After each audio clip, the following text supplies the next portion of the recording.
He didn't cry when his mother hit him, not this time. He just stood there, one hand on his bruised cheek, and waited for it to stop. It always stopped, eventually. But that day was different. That day, a black car pulled up outside their broken little house. A man stepped out, tall, dressed in black, eyes like gold, cold and sharp. He didn't ask questions. He didn't raise his voice. He just looked at the mother, then looked at the boy, and said one sentence that changed everything. "I'll take him." Money changed hands. No goodbye. No tears from the woman who raised him. Just silence and the sound of a car door closing behind him. He thought he was being punished again. He had no idea he was being saved. Before we go further, if you love stories like this, hit that subscribe button and tap the bell. Trust me, you don't want to miss what happens next. The house was small and the walls were thin. You could hear everything in that house. The dripping tap in the kitchen, the neighbor's dog barking at nothing, and you could hear her voice, sharp and cold, long before you saw her face.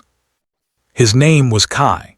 He was 22 years old, but some mornings he felt much older than that.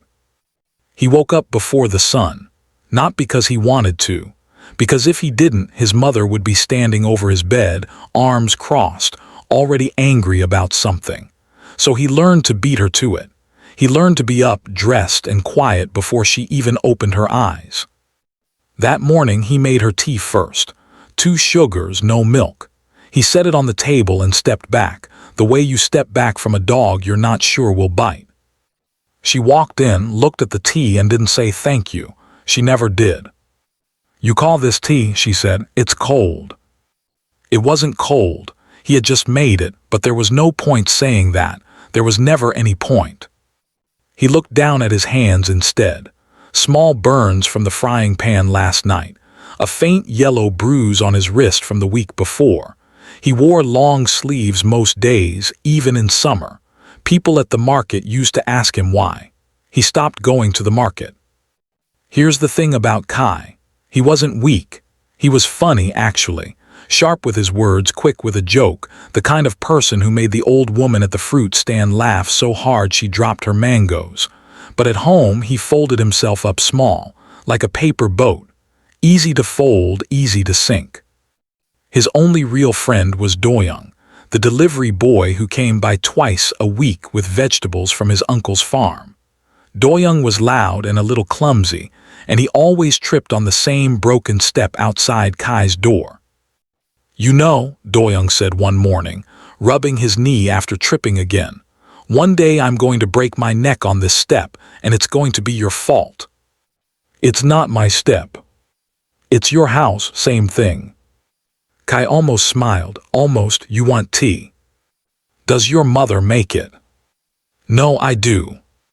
"Then yes, if she makes it, I'll pass.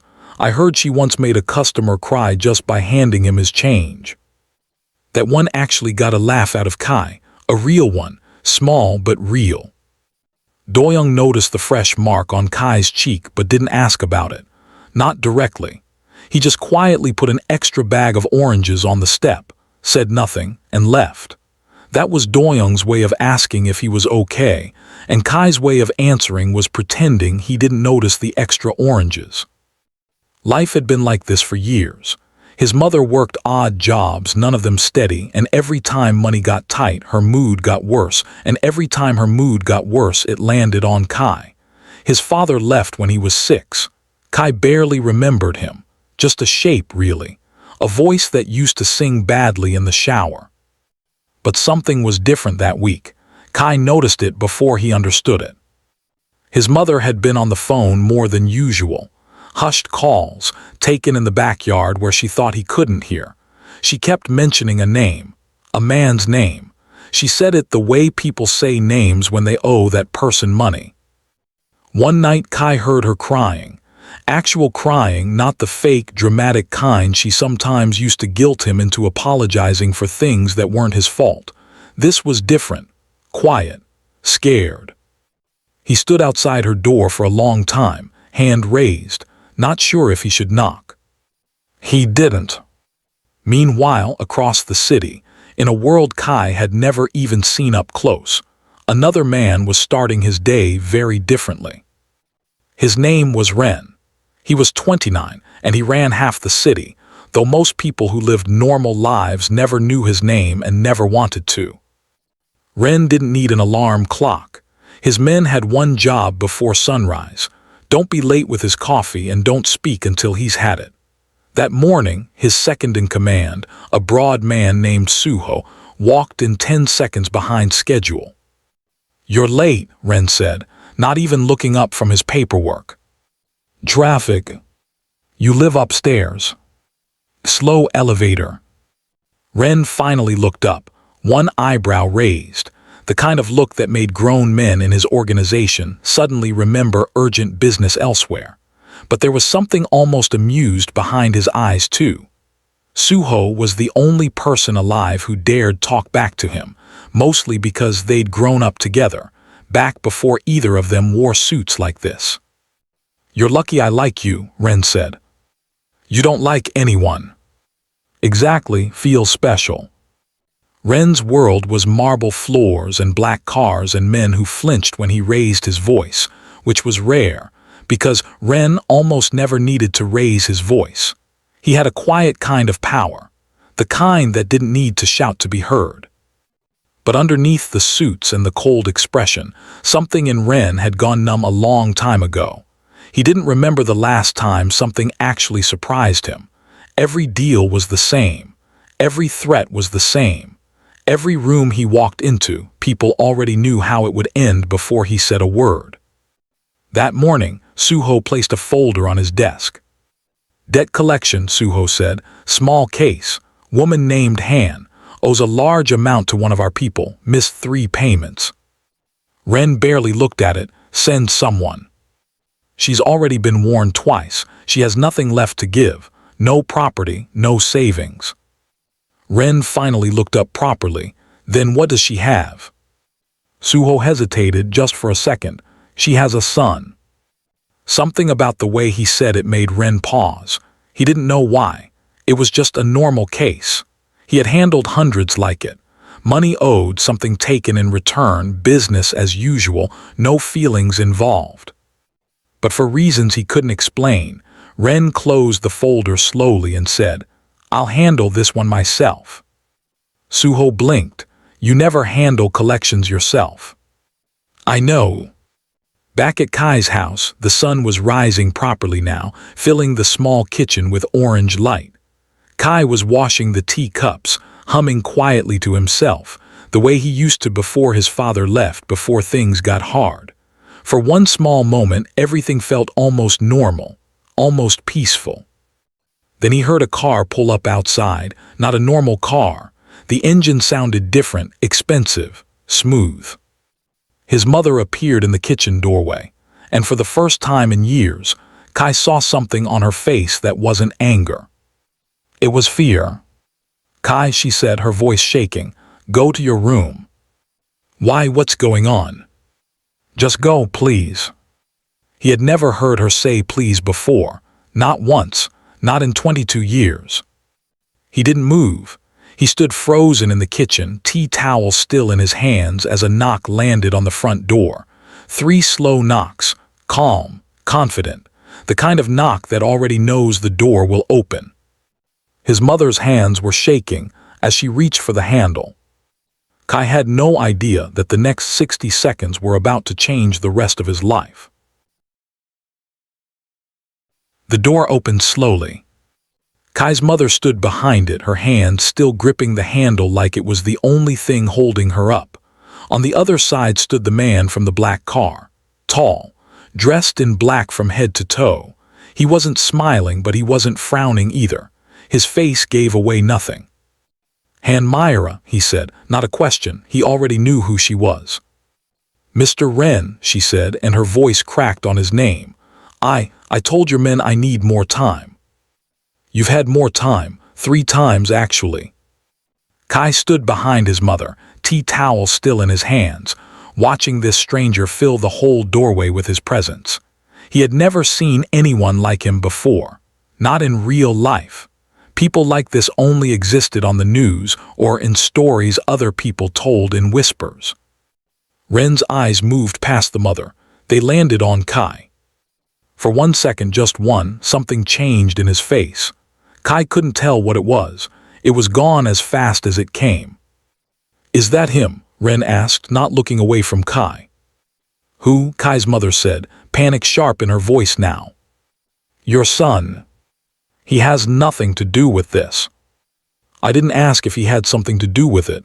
I asked if that's him." Kai's mother said nothing. Her silence was answer enough. Ren stepped inside without being invited. His shoes were expensive, and they made no sound on the old wooden floor, like even the house was too afraid to creak under him. 2 other men stood outside by the car, watching the street, not the house. Kai realized they weren't guarding the house. They were guarding the street, in case anyone saw what was about to happen. "Sit down," Ren said to Kai's mother. Not loud, not cruel. Just certain, the way you say something when you already know it's going to happen whether the other person agrees or not. She sat. Kai stood frozen by the kitchen doorway, the towel twisted so tight in his hands his knuckles had gone white. He didn't understand what was happening, not fully, but every instinct in his body was screaming that this was the day his whole life would tip over, one way or another. "You owe a debt," Ren said, sitting down across from her like he owned the chair, the table, the whole small house. "A large one. You borrowed from one of my men 8 months ago. You've paid back almost nothing." "I've tried. I lost my job. I don't care why you couldn't pay. I care that you didn't." His mother's hands were shaking now, folded tightly on her lap. Kai had never seen her like this. She was always the loud one, the angry one, the one who filled a room with her voice until everyone else went small and quiet. Now she was the small and quiet one. "Please," she said, "give me another month. I'll find the money. I'll sell something. You have nothing left to sell." The room went very still. Kai watched his mother's face change. Something behind her eyes shifted, like a door closing somewhere deep inside her. She glanced toward the kitchen doorway, toward Kai. He felt his stomach drop before he even understood why. "No," he said quietly. Nobody was listening to him yet, but he said it anyway. "No, whatever you're thinking, no." Ren's gaze moved to him again, calm and unreadable. "You're quick," he said. "Most people don't figure it out that fast." "I'm not stupid," Kai said. His voice shook, but he kept talking anyway. Something in him refused to just stand there and be talked about like furniture. "You're saying she's going to give me to you, like I'm a payment, like I'm money." "That's exactly what I'm saying." The honesty of it hit harder than a lie would have. Kai's chest felt tight. He looked at his mother, waiting for her to say something, anything, to fight for him, to tell this man, "No, that's my son, you can't have him." She didn't say that. She said, "He's strong, he works hard, he'll be useful to you." Kai felt something crack inside his chest, quiet and final, like a window breaking somewhere far away. He had spent 22 years hopping, somewhere small and stupid inside him, that one day his mother would choose him over her own anger, over her own problems, over anything. She just proved in front of a stranger that she never would. "Useful," Kai repeated, his voice flat now. "That's what I am to you, useful." His mother didn't look at him. She kept her eyes on Ren, like Kai wasn't even in the room anymore. Ren stood up slowly. He walked toward Kai, unhurried, like a man who never needed to rush because the world always waited for him. Kai wanted to step back. Every part of his body told him to step back, but his feet stayed planted. Ren stopped a few steps away and studied him, the way you study something you're deciding whether to buy. "How old are you?" Ren asked. 22. "Why does that matter?" "It doesn't, I was just curious." "Curious," Kai said bitterly. "That's a strange word for a man about to buy a person." Something flickered across Ren's face. Not anger, something closer to surprise, like he hadn't expected Kai to speak to him like that. Nobody spoke to him like that, not anymore. "You have a mouth on you," Ren said. "You'd be surprised what shows up when someone's about to ruin your life." Suho, standing quietly by the door, raised an eyebrow, clearly impressed, clearly trying not to laugh at the wrong moment. Ren didn't laugh, but he didn't get angry either. He just looked at Kai a moment longer like he was recalculating something. "Get his things," Ren said finally, turning back to Kai's mother. "The debt is settled." "Wait," Kai said, panic rising now, real and sharp. "Wait, you can't just, this isn't a legal thing, this isn't." "Nothing about my world is legal," Ren said simply. "That's not new information to your mother. She's known that for 8 months. Kai turned to his mother one last time. He searched her face for anything. Guilt, regret, love, anything at all. She wouldn't meet his eyes. "Mom," he said, and his voice broke on the word, small and young, like he was 6 years old again, standing at the door watching his father walk away. "Mom, please look at me." She didn't. That was the moment something in Kai went quiet, not broken exactly, just quiet, like a light switching off somewhere behind his ribs. He didn't cry. He was surprised by that, actually. He thought he would. Instead, he just felt strangely calm, the way people describe feeling right before something terrible happens, like his body already knew there was no point fighting something this big. He went to his room. He didn't own much. A bag, some clothes, a photo of his father he wasn't even sure why he kept. He packed it all in under 2 minutes. When he came back out, his mother was standing by the window, arms crossed, not looking at him. "Take care of yourself," she said, still not turning around. Kai almost laughed. It came out broken, more like a breath than a laugh. "That's it, 22 years and that's it." She said nothing. Ren was waiting by the door. Up close, Kai could see he wasn't much older than him, really. Late 20s maybe, but he carried himself like someone who had lived several lifetimes already. "Ready?" Ren asked. It wasn't really a question. "Do I have a choice?" "No." At least he was honest about it, Kai thought bitterly. He walked past his mother without looking at her again. He walked past the broken step outside, the one Doyoung always tripped on, and felt a strange, sharp ache thinking he might never see his friend again. The black car door opened. Kai hesitated for just a second, staring at the dark leather seats, at the unfamiliar world waiting for him inside. "You can sit up front if you want," Ren said unexpectedly. "Suho talks too much in the back." "Hey," Suho said from behind them, sounding genuinely offended. Kai blinked, caught completely off guard. It was such a small, strange, almost normal thing to say. Not what he expected from a man who had just bought him like an object 10 minutes ago. He got in the car anyway. What else was there to do? As the car pulled away from the small broken house, Kai looked back one last time. His mother was still standing by the window, arms crossed, watching the car disappear down the street. She never waved. Kai turned to face forward, jaw tight, eyes burning, but refusing to let a single tear fall in front of these strangers. He had no idea where this car was taking him, or what kind of life waited for him at the end of that road. But one thing was already very clear. His old life was over. The car ride was quiet for the first 10 minutes.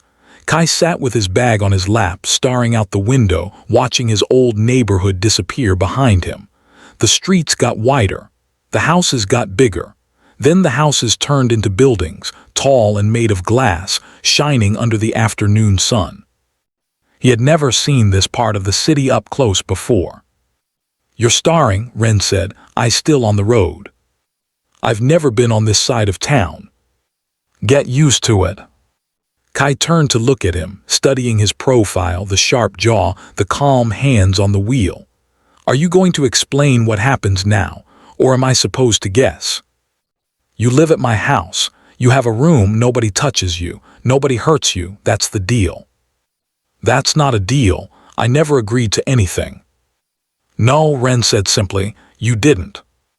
Kai clenched his jaw and looked back out the window. There was nothing fair about any of this, and pretending otherwise would be stupid.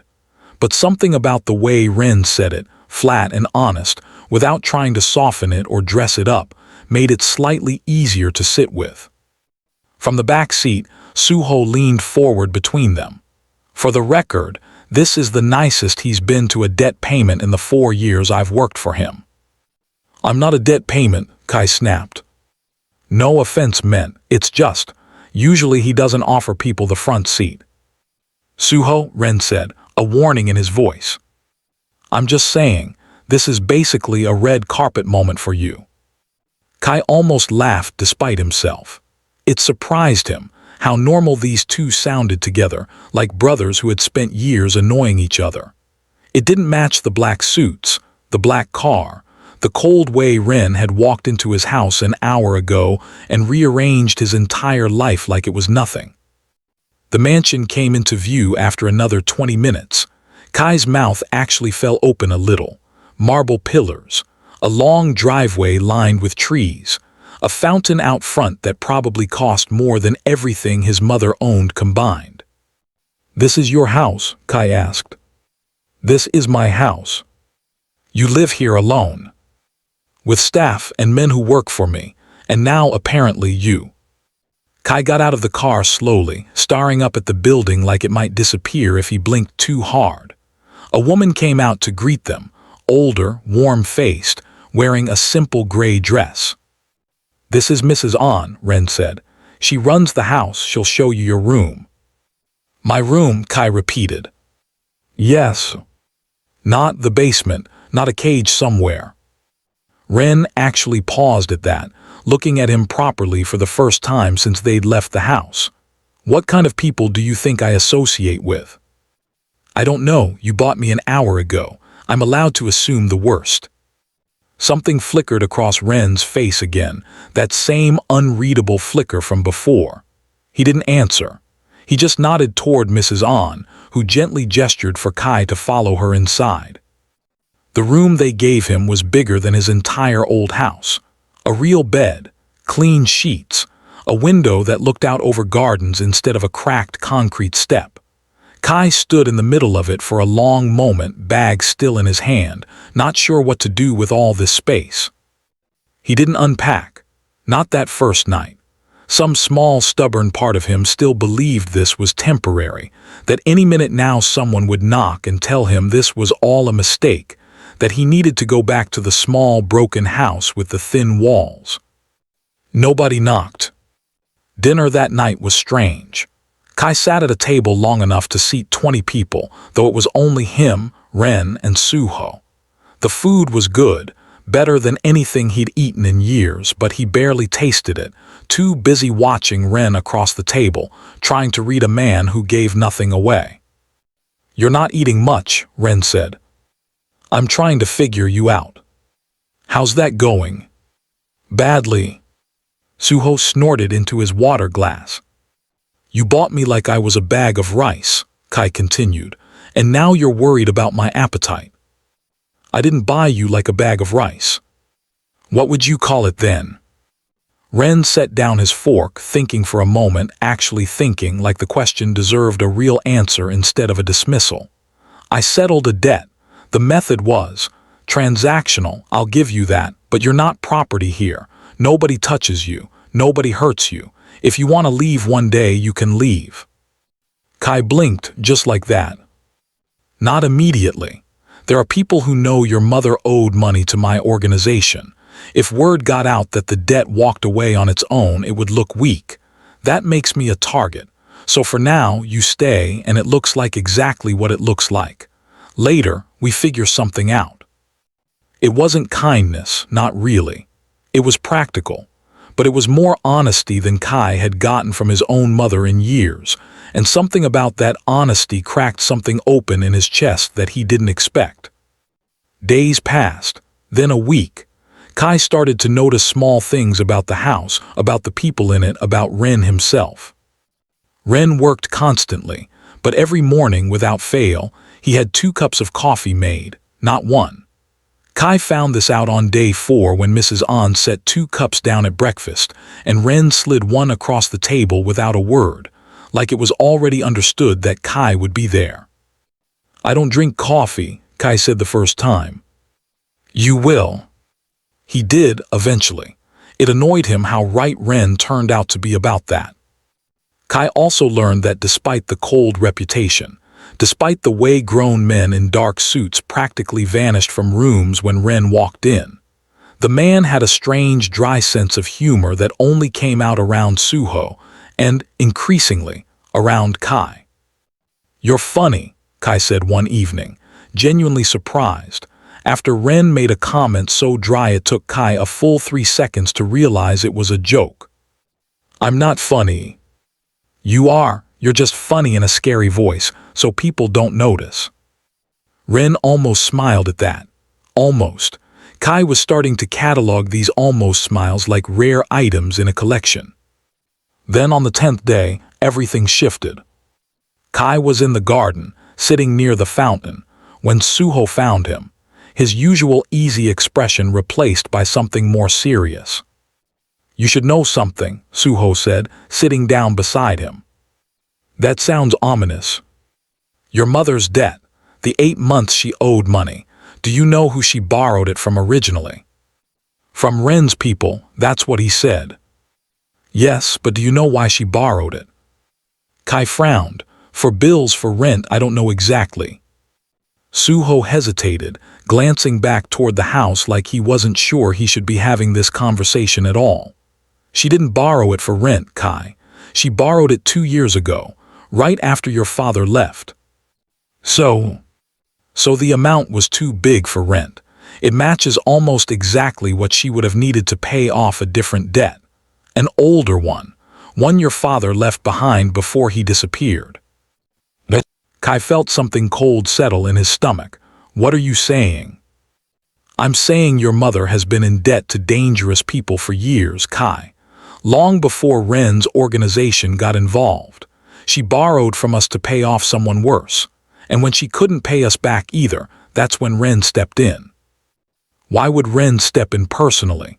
He said himself he never handles small cases like that." Suho looked at him for a long moment, like he was deciding whether to say the next part at all. "Because your father used to work for Ren's father, years ago, before Ren took over the organization. Your father stole money from the family before he vanished. A lot of money." Kai's whole body went still. "Ren's known about you," Suho said quietly, "for a long time. He just never had a reason to come find you. Not until your mother's debt gave him one." The fountain kept running behind them, small and peaceful, completely indifferent to the fact that Kai's entire understanding of the last 10 days had just cracked in half. He thought Ren had bought him on impulse, a random case that caught his interest for no reason. He hadn't. Ren had known who Kai was this whole time. "Does he know that I know?" Kai asked, his voice tight. "Not yet." Kai stood up slowly, his hands curling into fists at his sides, that same quiet, cold feeling from the day his mother sold him rising back up in his chest, except sharper this time, because this time it felt like a lie, not just a betrayal. He walked straight into the house, straight past Mrs. An, who called after him with concern, straight into Ren's office without knocking. Ren looked up from his desk, one eyebrow raised at the interruption. "You knew who I was," Kai said, voice shaking with something between anger and heartbreak. "This whole time, you knew about my father, you knew everything." Ren's face changed, just slightly, the mask slipping for one honest second. "Kai." "Don't," Kai said, "just don't." The room went completely silent, the kind of silence that comes right before something breaks. Ren stood up slowly from behind his desk, both hands raised slightly, like a man trying to calm something wild. "Kai, let me explain." "Explain what?" "That you knew who I was before you even knocked on that door. That you let me believe this whole thing was some random case you picked up because you felt like handling it yourself." "That's not exactly what happened."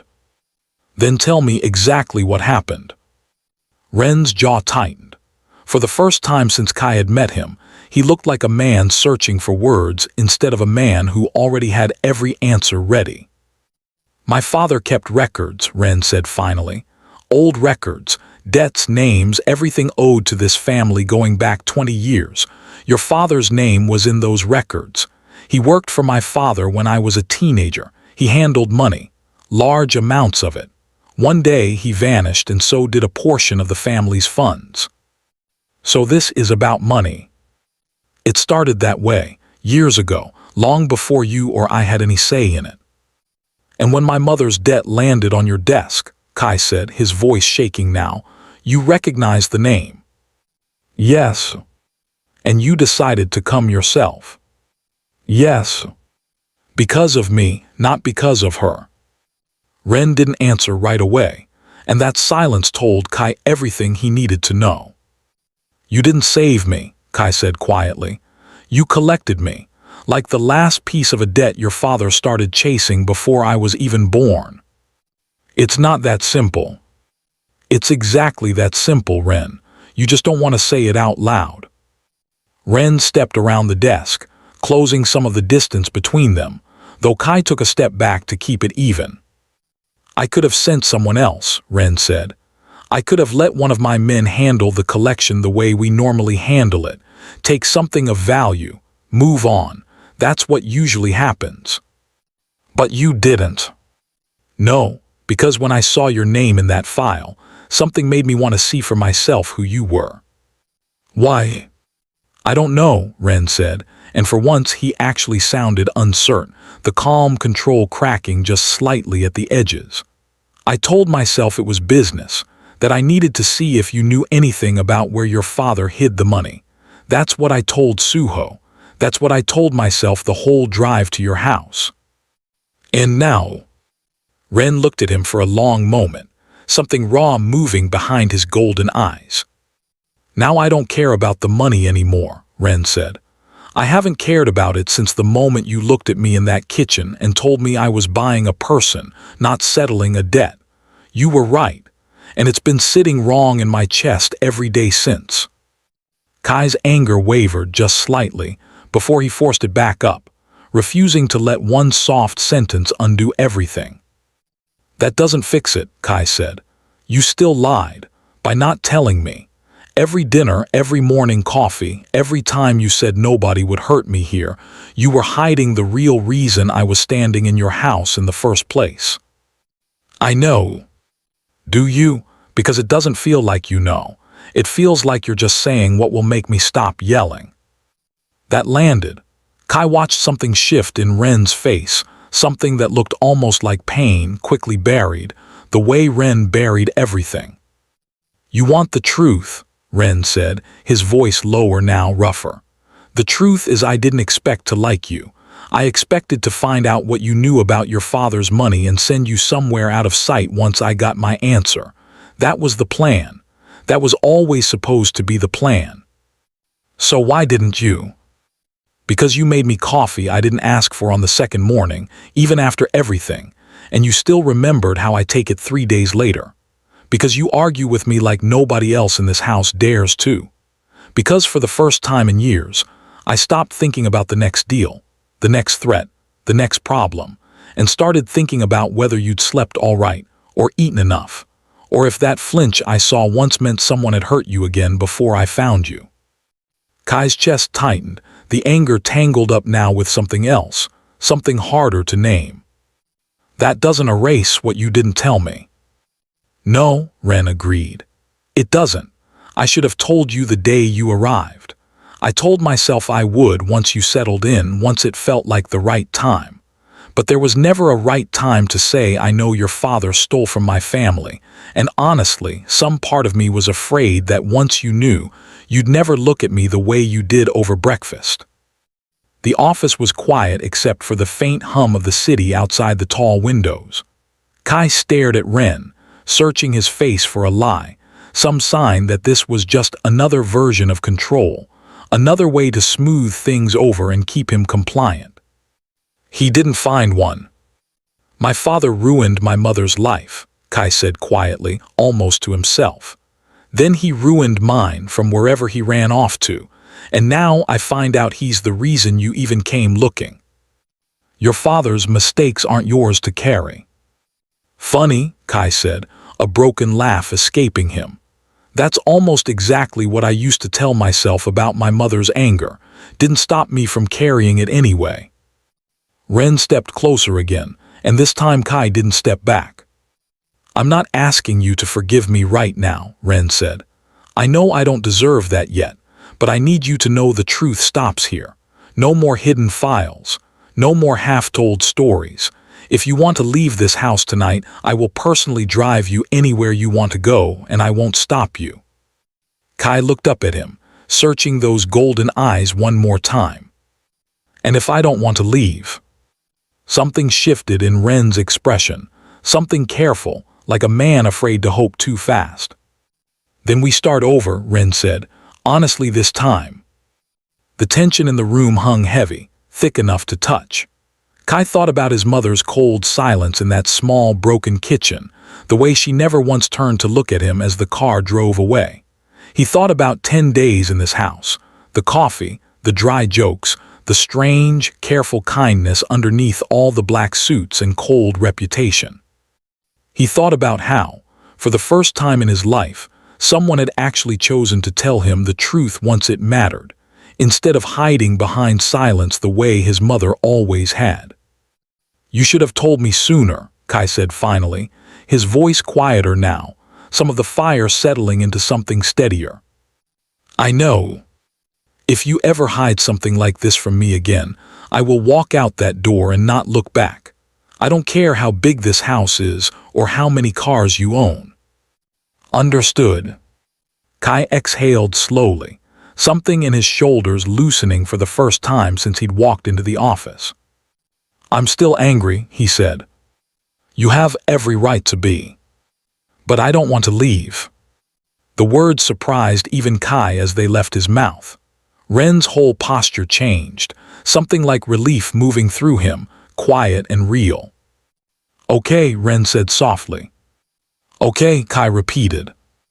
Neither of them moved for a long moment, the late afternoon light stretching gold across the marble floor between them, the whole house quiet and still, like even the walls were holding their breath, waiting to see what came next.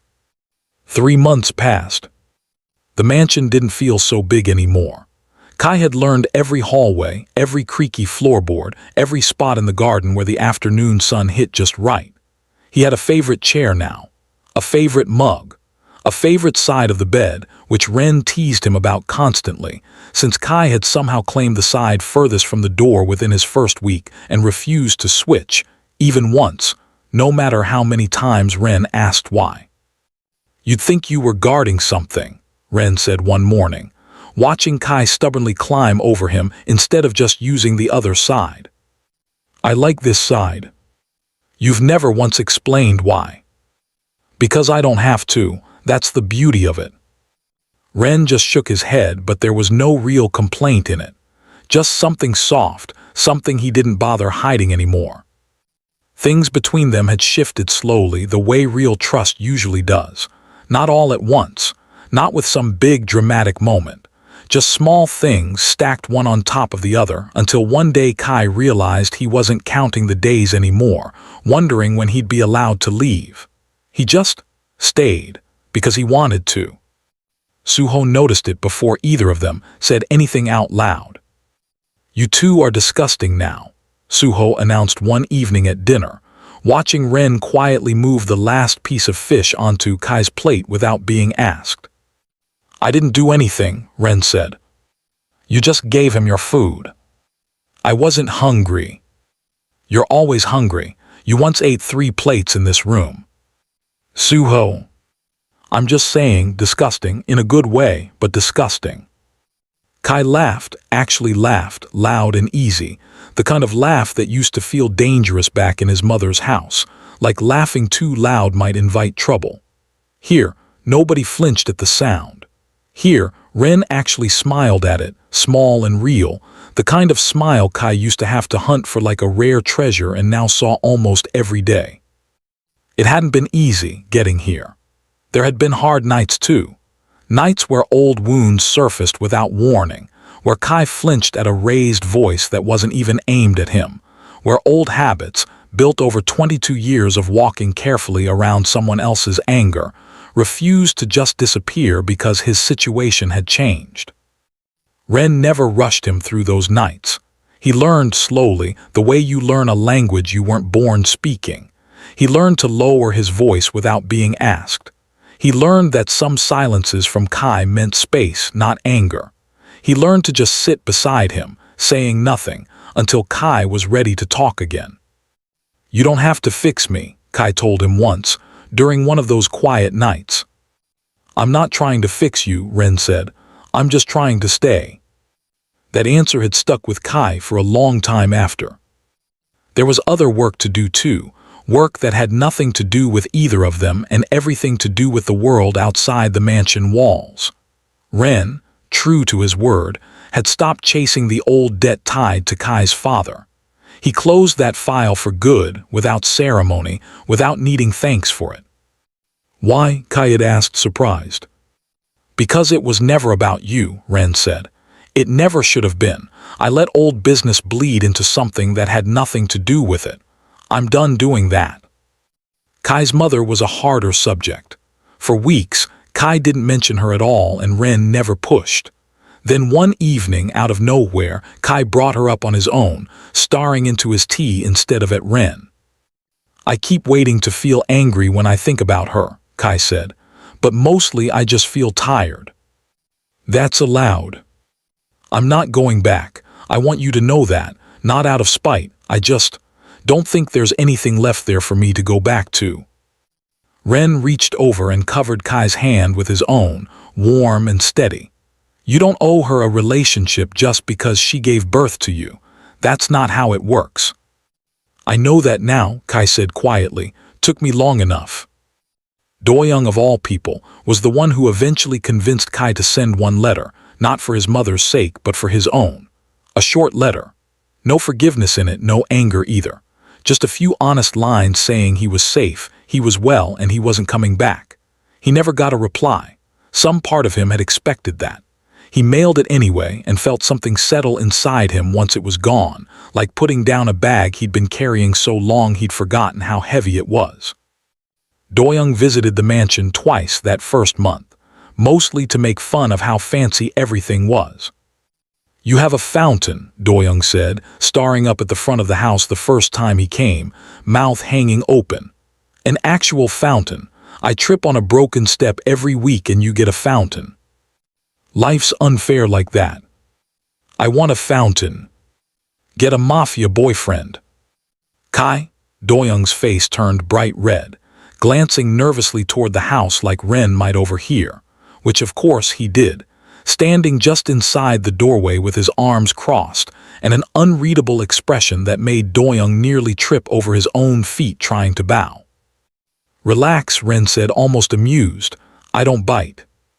"That's reassuring, sir. Mr. Ren, sir." "Just Ren is fine." Doyoung practically fled back to his delivery bike after that, though he texted Kai the entire ride home about how terrifying and, in his words, unfairly handsome Ren was up close. Kai read the messages out loud that night, laughing so hard he had to stop twice to catch his breath, while Ren sat beside him, quietly pleased with himself for apparently making an impression. Life slowly stopped feeling like something that happened to Kai, and started feeling like something he was actually living. He started cooking again, properly, the way he used to enjoy before cooking became something he did out of fear instead of joy.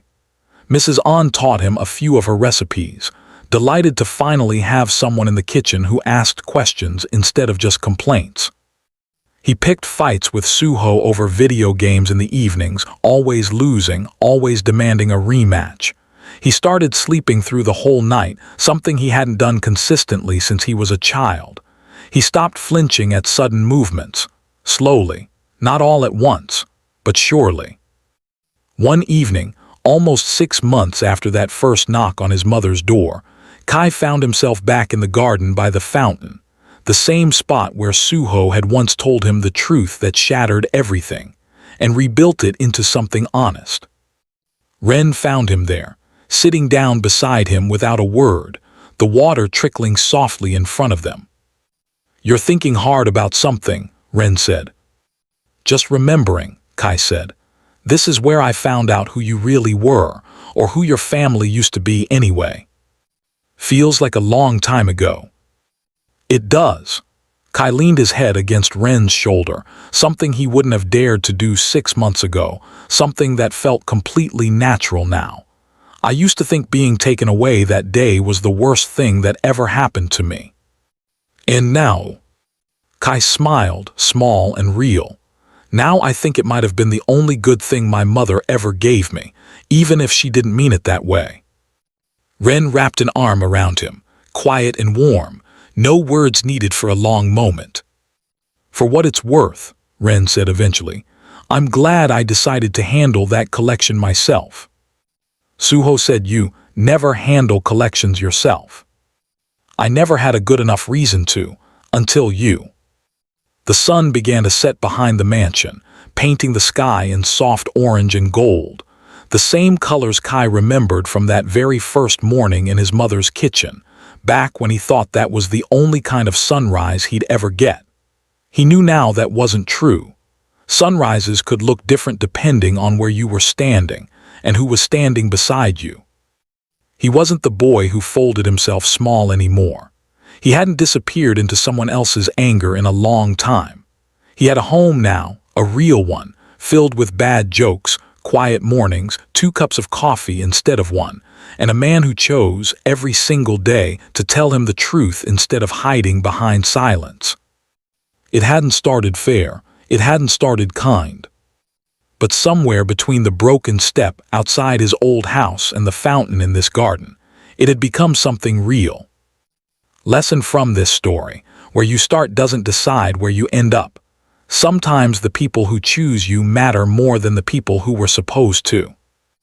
If this story pulled you in, don't forget to subscribe and turn on notifications, because more stories like this one are coming, and you don't want to miss the next one.